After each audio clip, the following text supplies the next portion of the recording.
Well, it's been what 2 weeks since we've done a show, and nothing's really happened in that time. No. Nothing. Everything's status quo. There's nothing really to talk about that's not sports related. Life is going on as usual. Yeah, the biggest story this weekend was obviously the WNBA All-Star team beating Team USA Women's. It had the biggest story this weekend had nothing to do with a possible a coup of democracy in one party. It's certainly nothing big to talk about. Everyone's focused on sports right now. That's really what it's no question. Yeah.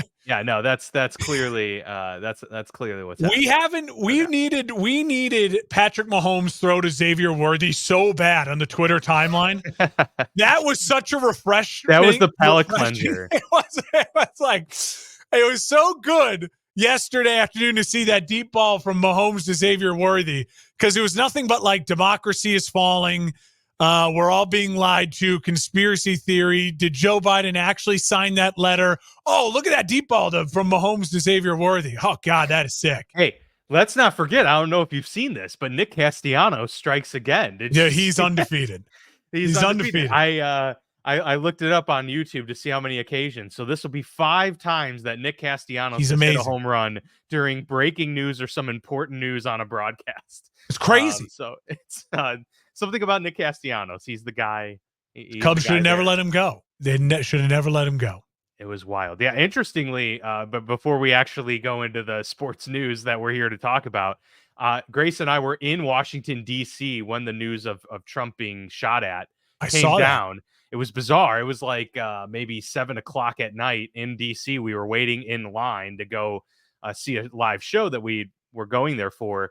And one of the employees who just came out to smoke a cigarette was just looking on her phone, and she just turns to us in line. She goes, "Did you guys see that Trump just got shot?" I was like, excuse me? I was like, what? It is one of those moments of like going down. You'll remember where you were. I will. In all seriousness, like I remember where I was. I was in the Quad Cities, driving around. My stepson had a swim regionals, and we were just leaving a restaurant. And my wife was on the phone. I'm driving. She goes, "Trump just got shot." I'm like, "No, he didn't. Like, don't. What is that? Like, that would be big news. I would hear about that." So yeah, he just got shot. Show me the photo. I'm like, "Holy crap!" You pull out your phone, you realize it's happening. Hey, what show were you seeing? Chuck Schumer's weekly stand-up? Was it him with Nancy Pelosi opening? Yeah, she was a special guest. She was only on right at the end. But did you ever hear that? Did you ever hear the Joe Rogan story about Joe Biden night at a comedy club in Philadelphia when he was like in the late 80s, early 90s? No. Joe Rogan. He actually did like a show. Joe Rogan talked about it in the Joe Rogan podcast. It was just like a month ago now. I'm not a diehard Rogan listener, but I catch episodes that I find the guest interesting, and I want to hear what they have to say because he does a good job of opening the guest up. And he talked about how they used to do Joe Biden night at this comedy club that he worked at in, I think it was like Pennsylvania somewhere in the late 80s, early 90s. And it was that night you would come to the set and the comics would do the other person's routine because Joe Biden had to drop out of the presidential race in the late 80s because he was caught plagiarizing. 88, I think. Yeah. And so they would do Joe Biden night where the comics would do each other's acts and they'd call it Joe Biden night. That's pretty funny. There you go. How about He's a stand-up guy. He's a man of character. Literally. That's all you're hearing on Twitter today, man of character.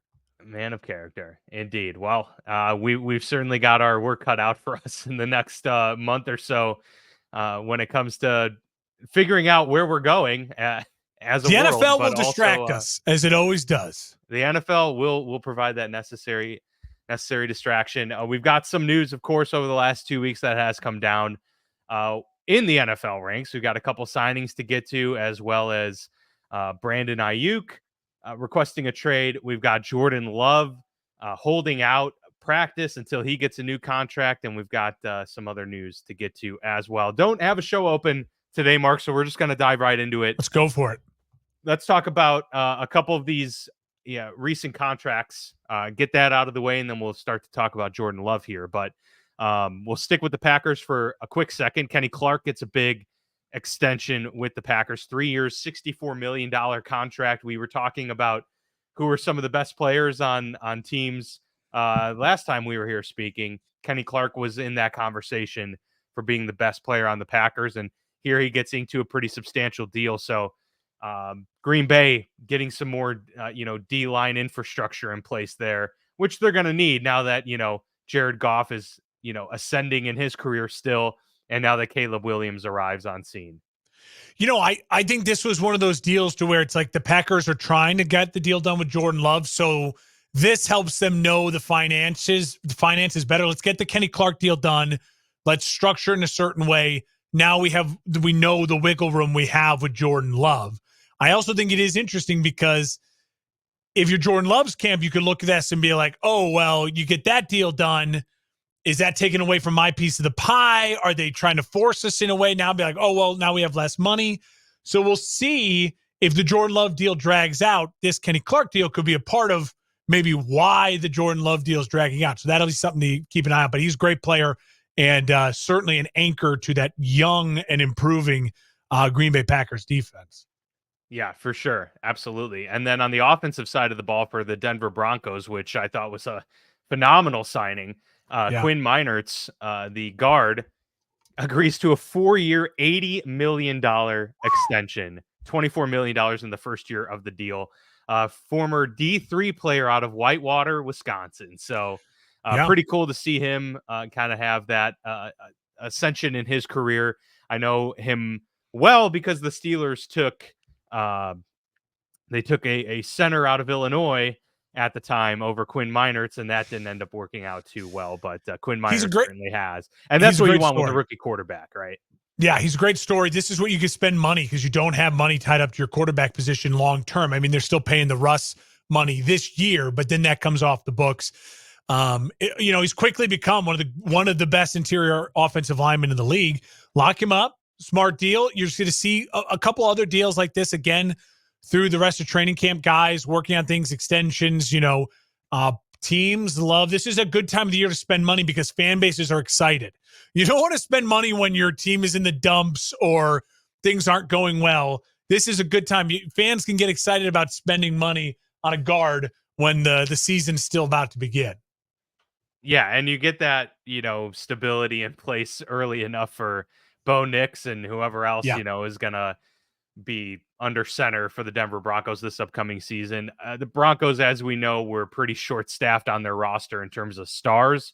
So to be able to lock down one of the better guards and young guards in the NFL, was kind of a no-brainer. I know that they're hurting for money, financially with the Russell Wilson dead cap, but when you've got somebody that young, that talented, to be able to lock them up is definitely a good sign. They're going to have to, kind of play catch up here as a team, organization as a whole, and this is one way to do that. All right, let's transition to the more prescient current news that has come out, which is Jordan Love is not currently practicing and not planning to practice, as all training camps will be started by this Wednesday. I know some teams have started a little bit earlier, but Wednesday is like that, official first day of camp. But Jordan Love not going to be practicing until an extension gets done. His agents have told that to Packers GM Brian Gutekunst. And so Gutekunst will be addressing the media, I believe, earlier today as well, or did already. He did. I do have this. Okay, yeah, I have this tweet from Ian Rappaport here that says, quote, Packers GM Brian Gutekunst speaking to the reporters today says that he's optimistic about a deal getting done for quarterback Jordan Love and that one could get done in the next couple of days. Until it does, Love won't practice, as his agents told Gutekunst. So there we have it.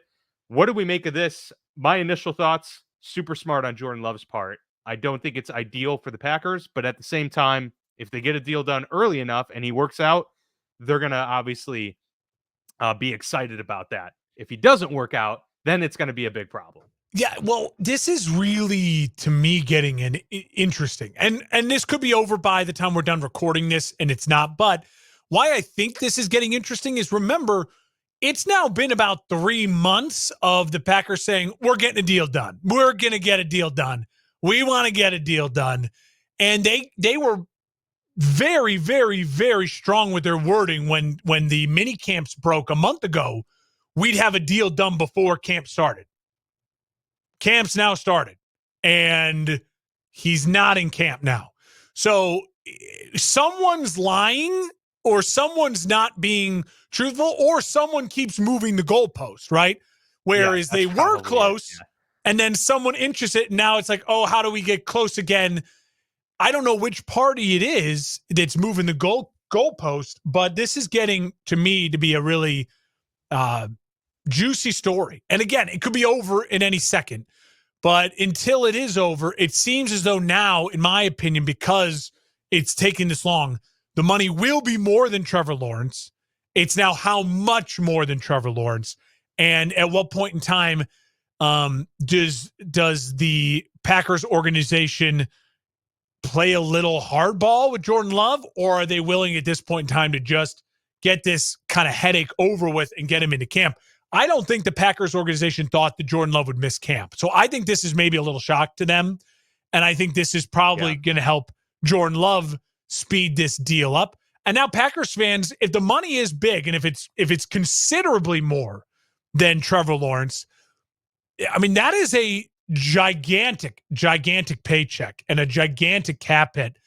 And if Jordan Love doesn't ball out this year and lead the Packers again to a playoff run, then he's going to put himself under a big microscope for holding out, forcing a giant contract. With that giant contract comes giant expectations.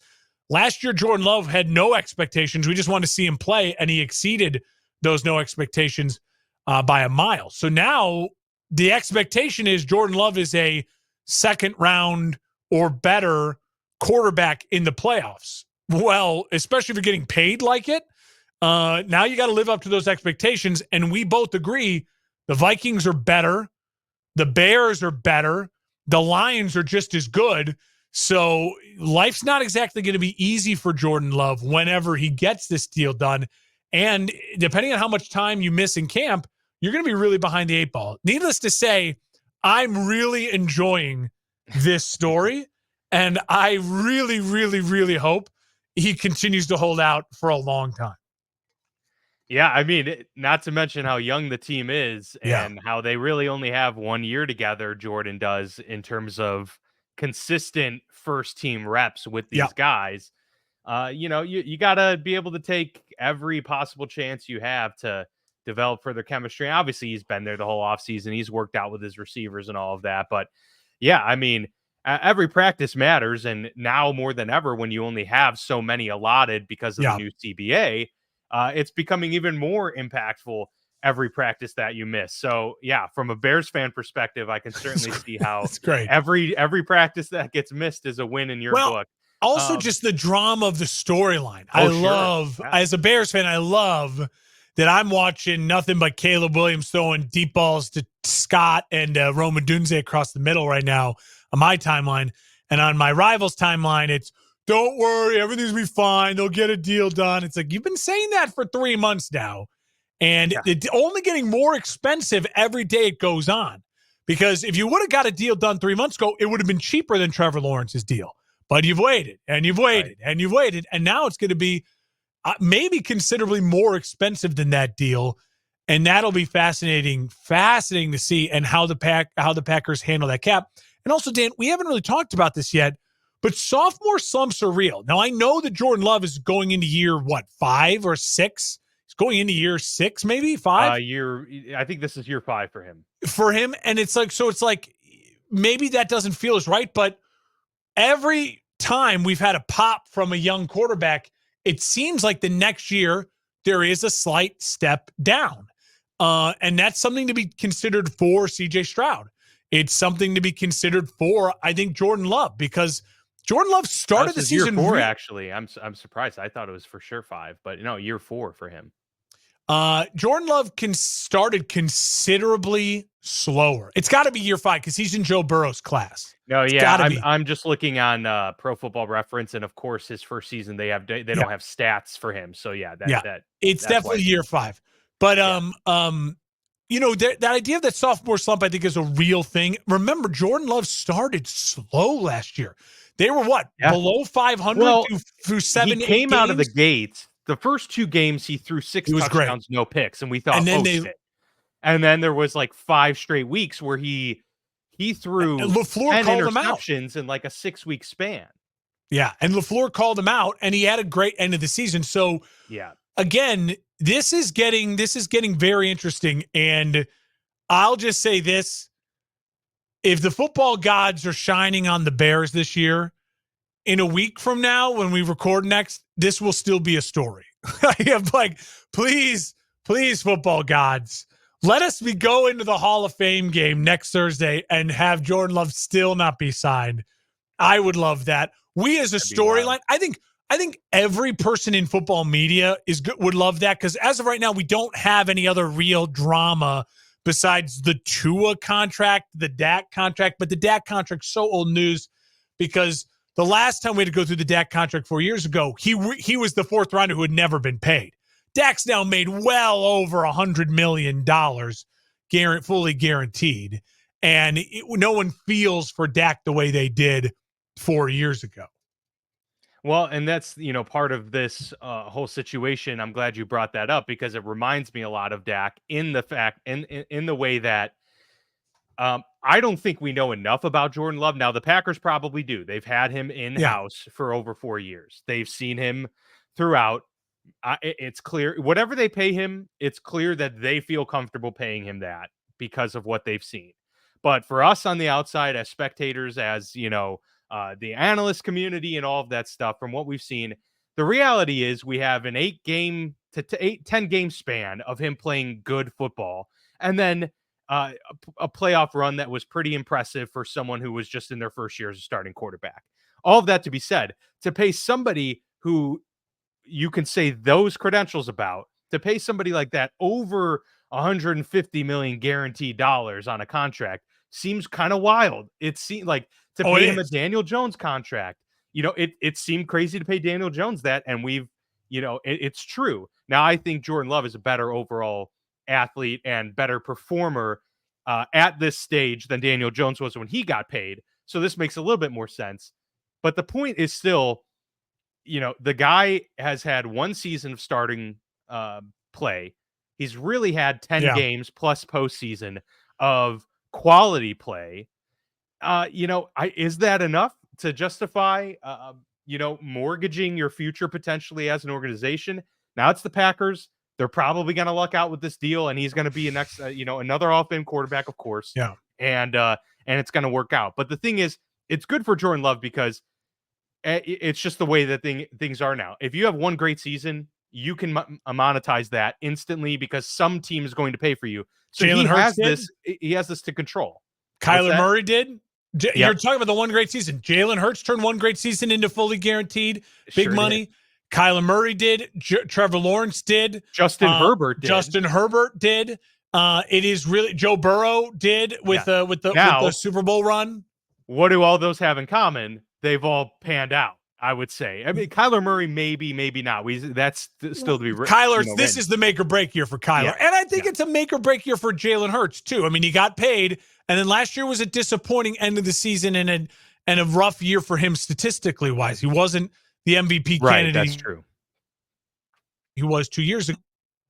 Here's the thing, Dan. I agree with you 100%. And I think most people do. The problem is also in the modern NFL, if you don't pay him now and you wait. Right. It's just the price goes up. I know. Yeah. The price goes way up. And you then run the risk of him being offended and wanting to walk. And then what? You franchise tag him. You're in a messy situation. Yeah. But see, you that's have to ask the yourself that, if the Packers, Cowboys felt they were in. Yes, exactly. And that's why they pay Dak, If you say to yourself, would you rather pay him what you're going to have to pay him now, which is probably like, close to $60 million a year and close to $200 million guaranteed to get above Trevor Lawrence money, and then hope it turns out? Or would you rather go the season, feel like, damn, no, this is great, he's our guy, this is amazing, and then have to pay him $220 guaranteed and $62 or $3 million?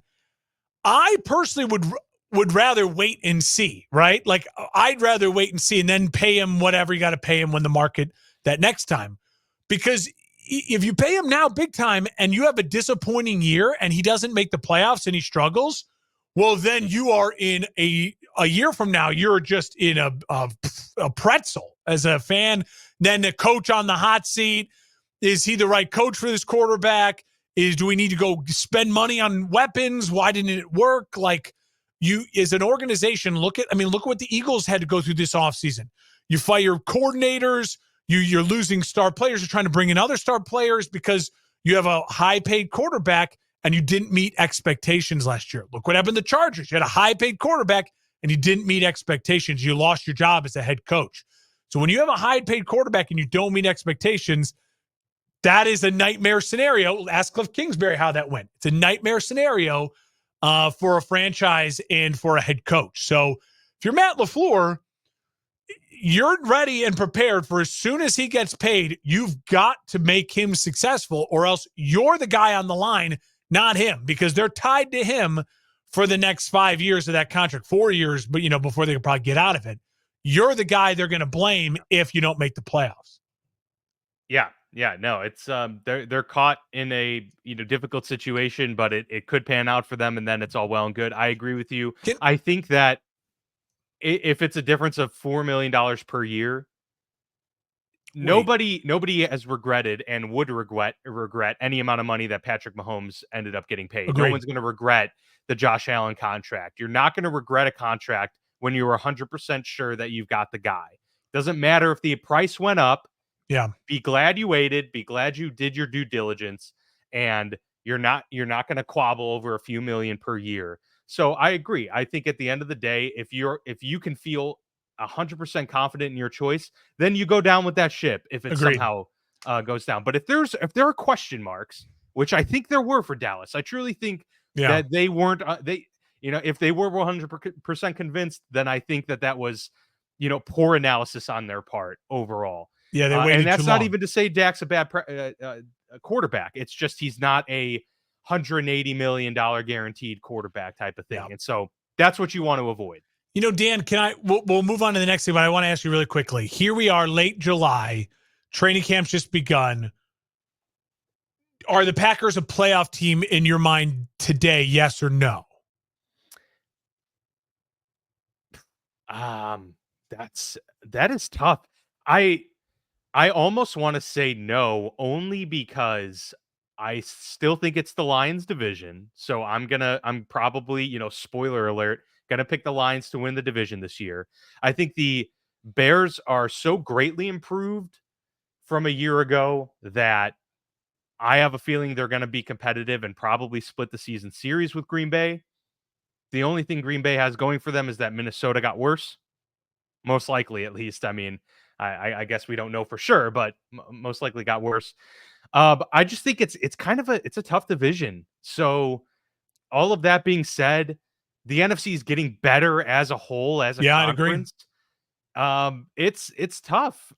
Green Bay's good. They're talented. I would not be shocked if they made the playoffs. I think they will have to make it as a wild card this year. And so what 3 spots are up for grabs for Green Bay to take? They're going to have to fight with some pretty good teams. They're going to have to fight with an NFC East team for sure, in my opinion. And they're probably going to have to fight with 2 NFC West teams, or one NFC West team, one NFC North team. So it's going to be close, I think. I agree with you. Like, as of today, they're not the division winner for me, depending on what happens through camp and everything in the preseason. But so then you put your faith in the hands of the wild card. And as we know, that can be really, really dangerous depending on, what you do. I agree. I think Green Bay should have high expectations and should be competing for the division. I would say this morning, yes, they're a playoff team, but in the wild card. And I would say the longer they go into camp without Jordan Love and this becomes a story, the more I negatively slightly decline them down that wild card. I have them as maybe the 5th seed wild card, but if this becomes a 2-week story, that all of a sudden could, mean a slower start to the season. And now you're fighting for that 7th wild card, in week 17. So it's going to be really important, I think, for Green Bay to get this done. They've been telling us it's going to get done. Get it done, Green Bay. Yeah. I mean, just thinking about it, I think both the Rams and 49ers are probables to make the playoffs. I think agree. Both the Eagles and the Dallas. The Cowboys are probably going to make it. That's 4 of the 7. I think the Bears have a shot. I think, that's going to be tough. I think I honestly think the Cardinals could have a shot. I think the Seahawks have a shot. Seahawks, we'll see what they So, do with their new head coach. I yeah. agree. The And NFC, maybe I don't know. I mean, is there an NFC? Could the NFC South send two teams? I don't know, but Tampa and New Orleans or the Falcons, like who? I don't know, but to me, I yeah, feel strongly about Philly, Detroit, San Francisco, and Los Rams. Angeles, the Rams. Like Yeah, I feel strongly that 4 of the 7 spots are taken. And then I would say the next team I feel strong about would be Green Bay. Like they're young, they're talented, great coach. They had a yeah, lot of momentum, but this story is a fascinating one to keep an eye out for. it The really is. Bears fan in me wants it to drag on, but I would just say in the NFL analyst hat on, I would be clamoring for Green Bay to get this done ASAP and get this drama over with. You do not want to be. It was the first story on Colin Cowherd's show this morning. You don't want to be the first story in Colin Cowherd's show his camp is a week old. Like that's a negative thing. If you're talking about a quarterback drama, you don't want that. You don't want to be talked about in that way. Yep. Nope. Very true. Agree with that. And I will change my answer to yes. Like I do actually think after talking it through that they are a playoff team right now, but it's wavering. All right. Let's get into Brandon Aiyuk real quick, and Yeah. then we'll round out the show with some quick thoughts on Caleb Williams. But Brandon Aiyuk, this has been kind of going back and forth for a couple months now, has wanted a new deal with the 49ers. Obviously, extremely talented wide receiver, big part of their playoff run, big part of their success as a team in general. Probably he's one of those 20 wide receivers that's a top 10 wide receiver. Agreed. So he's clearly a wide receiver 1 talent. They've got 2 on their team with Deebo Samuel as well. 49ers are kind of they have a lot of good problems to have. And the latest being that Brandon Aiyuk wanted a new deal, and now it has boiled over to the fact where he has formally and publicly requested a trade, which was kind of something that had been alluded to for, several weeks to this point. Few teams been in the mix to be considered, early favorites. Pittsburgh, one of those teams. I think Buffalo, another one of those teams after Stephon Diggs departed. So there are some teams, probably a good 12 could absolutely use Brandon Aiyuk. 15 maybe. But there are quite a few that are, strong contenders and would be great spots for him to go. What do we make of this whole situation in general? Is it wise for the 49ers to not get a deal done when they're on the precipice of a Super Bowl win? Seemingly every year over the past 3-4 years, they haven't gotten over the hump. Can losing one of your better players actually help you? And then on the flip side, I'm curious your thoughts on who would be the best landing spot for Brandon Aiyuk, and what would the terms of this trade kind of have to be for it to make sense for San Fran? If I'm San Francisco, I'm not paying Brandon Aiyuk. I'm just not paying him the money he wants. If he wants, because it's going to be probably 30 a year, right? I mean, if he wants kind of Amon-Ra St. Brown money, who's now the 3rd highest paid wide receiver, where it's 80 million guaranteed and just about 100 million total. All right, we can maybe talk about that. If he wants above AJ Brown, if he wants closer to what Justin Jefferson's getting, where it's you're talking about 100 million guaranteed, I'd be on the phones trying to get a 2nd round pick for Brandon Aiyuk ASAP. You can't get too greedy. I keep hearing people you'll get a number 1 pick. No, because it's the same situation as all these disgruntled stars. I'm not going to give up a 1st rounder and then have to pay Brandon Aiyuk $100 million. Exactly. I'll give you a 2nd rounder because I can't guarantee I can get a Brandon Aiyuk in the 2nd round. Brandon Aiyuk is in his prime. The next 4 years are the prime, right? He's been healthy. He's been sturdy. He's a guaranteed number 1. I'll give you a 2nd rounder for that and then pay. I'm not giving you a 1st rounder and paying. The reports are, I heard one Twitter source that the Patriots were willing to offer a 2nd rounder. If you are, to me, the teams that should be in on this, Carolina, New England, Washington. Who else is a young quarterback Buffalo, who needs weapons? Well, I think Buffalo just could use him. Buffalo could use him. I'm not, but to me, the ones it's you should give up a 2nd rounder. Chargers. You should give up a 2nd rounder and you should then pay him. Young teams with young quarterbacks who need a weapon to help their young quarterback, right? That's where my brain goes. Because you're needing, like, Indianapolis, Washington, Carolina, New England. Those would be my big, like, four. Maybe even a Pittsburgh, because you could be with Justin Fields, or next year you're drafting a quarterback, you have a young quarterback, right? So, like, give them an established number one. So those would be probably my top five that I would be like, I would, again, if my just NFL hat on, rooting interest side, I would encourage those teams to go after them. Would it shock me if a Josh Allen or a Chargers or someone else like that got into the ring because they're trying to win now and they're willing to say, screw it, we'll pay that guy big money because he's in his prime? No. And I would be for that. But to me, if you're going to give up that high of a pick and you're going to sign him to a giant deal, talking close to $100 million guaranteed, I would do that more if I was only one of those teams in the young quarterback situations at a bona fide star. And if I was San Francisco, I would not sign him to that type of deal. You can't afford it. You have a defense that's really important to you. You have a head coach who's brilliant and making mountains out of molehills. And you already have bona fide stars at other positions.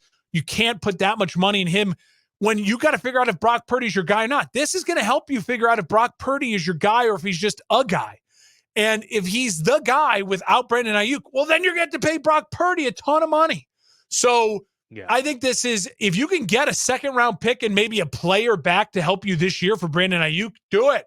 Do it. And get him out of camp and let him be a headache somewhere else. It's a great player, but you need to know if Purdy is your guy, and I'm not signing Brandon Aiyuk. Or you just say, screw it, we're going to play him this year, and we'll let him go for nothing and just say, take the loss in that way because we trust our GM or whatever, but we're going to go all in on this year and not sign him. I'm okay with that too. The whole, like, you have to get something for your guys, I think that's a little overrated. If you trust your GM, you have draft picks already like the Niners do, and you're just trying to win now. Like, you're still in a better position to win now and not sign him and let him walk than you are to trade him and have nothing to help you right now, or sign him and then you're stuck with this giant contract. Yeah, it could help you win right now, but then you're not helping you win in the long term, I think. Yeah, I mean, I think ideally for them, it'd almost be like if they could maybe reverse things, have Ayuk be the guy that they hung on to and be able to trade Deebo Samuel. But yeah, that contract is a little bit harder to get out of, and he's probably better for what they do as a system. Deebo is, but he's older, and he's Shanahan got a lot of wear. loves Deebo. He does, and he's great. Deebo is great. They're both fantastic players. Ayuk is going to be really good for whoever he gets traded to. I mean, the Niners just drafted two young wide receivers. They drafted one in the second round. They got Ricky Pearsall, out of Florida. Who's like, and they have Kyle Shanahan. He'll figure it out. Like he'll make weapons work. Jawan Jennings came up big at the end of last year. And Purdy, to his credit, we poop on Purdy a lot, but he's accurate and he runs the system. So you don't need a Randy Moss type guy with Brock Purdy. You know what I mean? Like, it's great, right, but true. It helps when you have a good run game and like can have things that alleviate that. But yes, So would you trade him, sign him, or just keep him and maybe he walks? Like what? Like to me, I would go trade him 1, let him walk at the end of the year 2, sign him 3. I'm in that hierarchy as well, just because I think that it's gonna. I don't think they can afford to keep him long term. So to me, like that's if they could somehow do some crazy finagling with to get him signed, then okay, maybe we could have that conversation, because McCaffrey's got maybe 2 to 3 more prime years ahead of him. So we'll see. I mean, maybe he doesn't. Maybe he has more. But there's a window there. Ayuk's still young enough. He's 26 years old. Like he can be a stalwart for 5 years in your system and be that guy. But I think overall, this is the year yet again for the 49ers to capitalize once again. You're gonna have to pay Purdy pretty soon. Yeah. So this is the year. Go after it again with your full staff. Try and get another ring. If it doesn't work out this year, then he walks. You let him walk, and you'll figure out what you're going to do at the quarterback position. Or tag him. and or tag him. You can. Yeah. Yeah. So Here's the thing, wide receivers, this is going to be I think this is going to be a moment for wide receivers to realize what the real market is, because he's a top 10 type of guy and he wants the big money. So will the market respond? Because if no one trades for him and then signs him, and if the Niners don't sign him, it's a warning to all other wide receivers. If you get mouthy and you think you're worth more than you are just because, Justin Jefferson got nuclear money, you might end up on the raw end of the deal where you get no money, you're getting franchise tagged, and no one wants you anyways, and you just now got a diva label on you. Look at Amon-Ra St. Brown's deal, and some of these guys take their money, go to work. It's good money, really good money. The team shows you you're important. But if you're starting begging for that 100 million mark to, I'm this guy, there's a lot of wide receivers coming out in the draft that are easy to just grab in the second, third, fourth round. Yeah, we talked about it ad nauseum on this show about how easy it is to find really quality wide receivers nowadays in the draft. Every year there's 2 to 3 that become stars in the league. And so you take a 5-year span, and that's getting you to about half the league full of stars, adding to the already existing group of stars that there are. I want to shift gears here as we end the show, then take the next few minutes here to get your thoughts on the Caleb Williams situation, to talk about training camp with the Chicago Bears. Obviously, Williams was one of the final rookies to get his deal inked. It was probably a little bit longer than some wanted, but at the end of the day, I also think that this gets made a big deal out of when it really isn't. It's, minor things here and there in contracts that are just getting worked out between the agents and the teams, and they always get done, right? But Caleb Williams officially gets his fully guaranteed $39 million 4-year rookie contract inked, $25 million of that being a signing bonus. They get that set. I know Roma Dunse signed his contract as well, and got a nice bonus there. So everything's set now for the Chicago Bears. The table is set and ready for them to begin this next chapter of the franchise. Training camp, I believe, did they report on the 16th or whatever? So were they already out there together as a team for closing in on a week at this point? I just want to get your thoughts on the contract situation real quick, but then also just how you're feeling about the mojo and the vibes going into this, pivotal part of the year. Well, the contract to me is really interesting because we come down to from the reports I've read, and I trust a lot of the people in the Bears organization who cover the Bears I trust, is that what he was really trying to do was avoid Illinois taxes. So when he got his NIL money in California, obviously high taxes like Illinois, he set it up through an LLC. And you're allowed to do that in college with this NIL deal because there's really no rules with the NIL. So when you do that through a business, you get to write off taxes in a different way, and you make a lot more of the money. That it's Caleb Williams Enterprises versus Caleb Williams making the money. He was, I think, trying to get a deal done through the LLC or trying to find things out so you could avoid Illinois taxes. The NFL, though, has all these rules against that. Because he doesn't have a traditional agent, the rumors swirl, and I think he had to kind of learn that the hard way, where if he had an agent, they would just tell him, no, you can't do that. And so this is the best you could do, and here's what the NFL will and won't allow. 2 thoughts on that. I love how creative he is. I love that he's smart in that way, that he's trying to avoid the Illinois taxes. Apparently, he's done a lot of his brand deals and everything through the LLC, so he is avoiding Illinois taxes and a lot of other ways to make money. Good for him. He's smart. He's got good people around him. That's all things I love.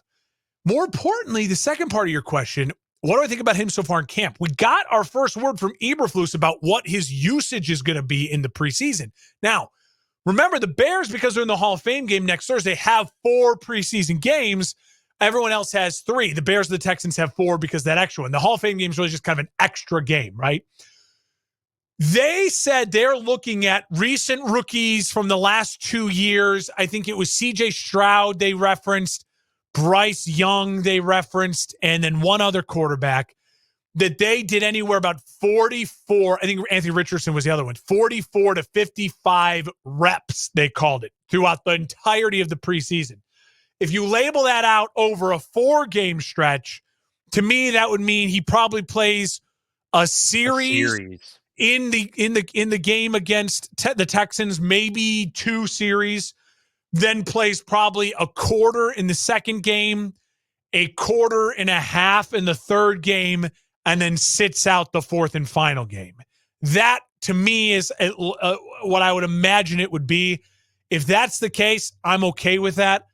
I get that reps are important, but I also get that I'm not playing Caleb Williams any single snap in the preseason if he does not have his starting offensive line.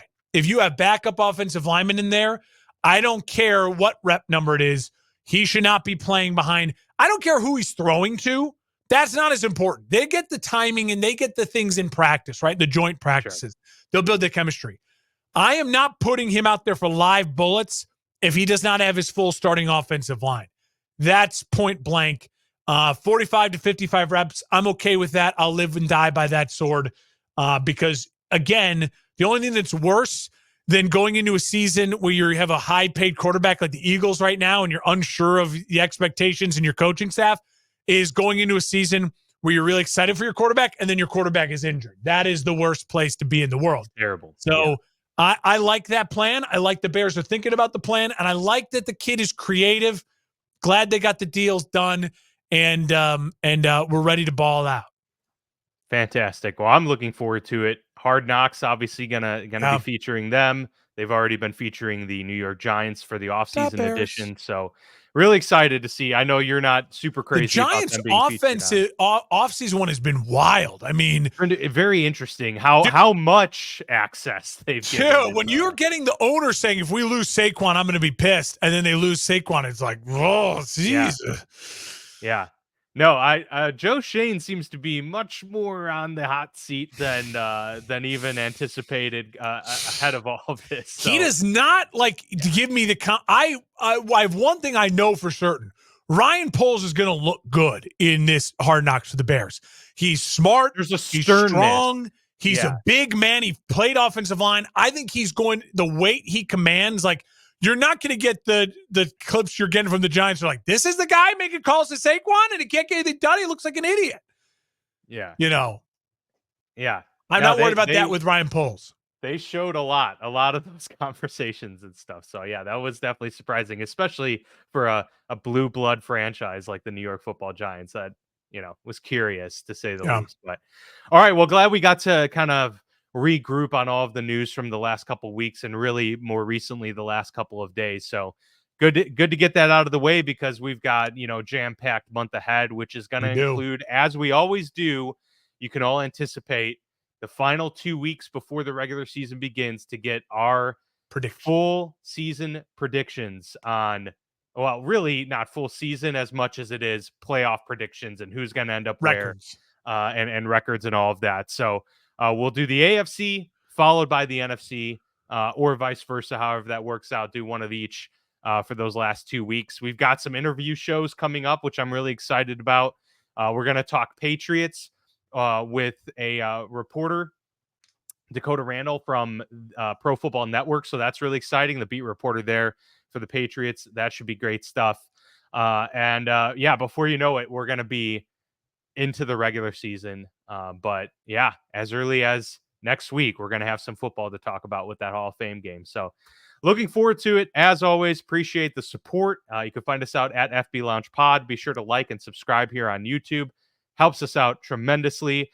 And we'll see you back here next time.